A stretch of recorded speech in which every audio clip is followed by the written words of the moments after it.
Happy Thursday. Hope you're having a good week. Summer is flying by, isn't it? Um, Getting very spoiled that the commute is so much easier. I have to drive by or near four schools on my way in, and my drive time is half of what it normally is. So I'm enjoying this moment. There's going to be a question buried somewhere in this talk.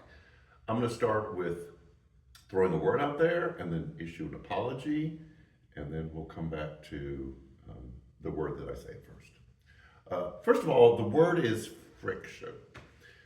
But it's not going to be like what you think it means or sometimes traditionally how we use the word friction. I'm going to kind of give it a twist. Now, here's the apology. I want to apologize for all of us older people that make those of you who are younger feel guilty or shame because you don't know how to do certain things.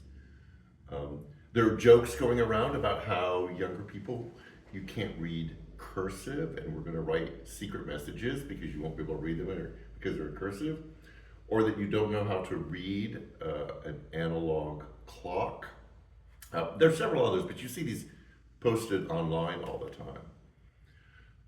I think there's a certain amount of nostalgia that comes with it. I have a whole clock theory that I'll present later. Because we all had that when we were growing up. But I think there's something else that's tied to doing those things. And that's where the term friction comes in. So here's the question, and then I'll unpack it. The question is, are there things that you have to do that may not provide a big outcome, but there's value in the actual work of doing that thing? That's called friction. And I think what you're feeling from an older generation is a perception. And I know it's not true because I wouldn't want to be a younger person for all the money in the world. But there's this perception that your world has become frictionless, that there are tools and things at your disposal that make what we used to do more difficult. It makes it easier for you. And the classic conversation, not classic, but the current conversation around this is around AI. And I was listening to a Zoom conversation among university professors, and one of the university professors says a student needs to know how to write an essay on their own and do the difficult work of going through the process of writing an essay on their own rather than having AI write it. Well, I don't know how many people need to know how to write an essay when they become an adult. But I think what they were saying is there's a certain value in just the effort that's put into it to getting that done. And that's called friction.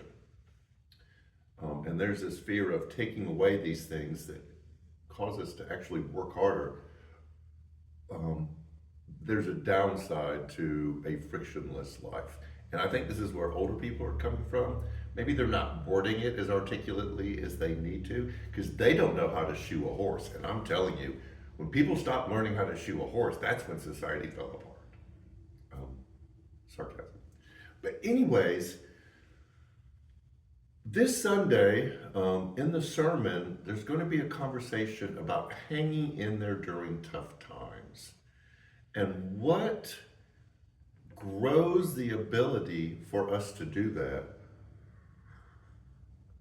is the number of things that we place into our life that create fiction, that are difficult to do, that we have to work hard. It requires mental labor or physical labor or emotional labor to get that done. So the question is, what in your life do you place on a regular basis that causes friction, that's hard to do, that stretches you, that challenges you, that pushes you beyond your limits?